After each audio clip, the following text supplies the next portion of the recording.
The angels are saying to you today, hang in a little longer for that breakthrough. Everything happens in divine timing, not in your timing on earth.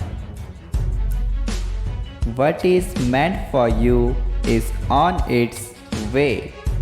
Patience is key.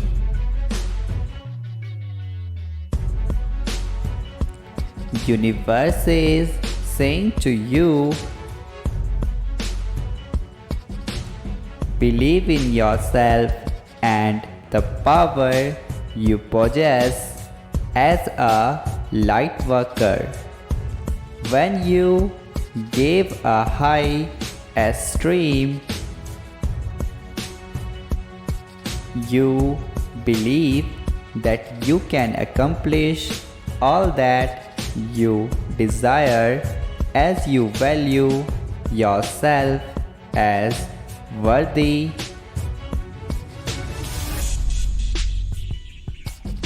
Nurture your self-esteem by learning who you are and loving who you are. What you feel is making its way to you.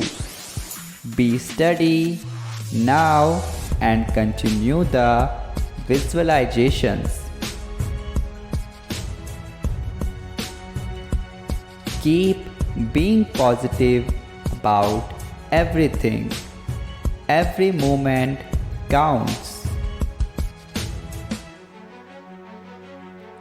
Don't judge yourself and don't judge the timing of anything. Enter a state of gratitude, celebration, and completion of your manifestations. Everything is already yours. What you think is up to you. Type yes if you believe.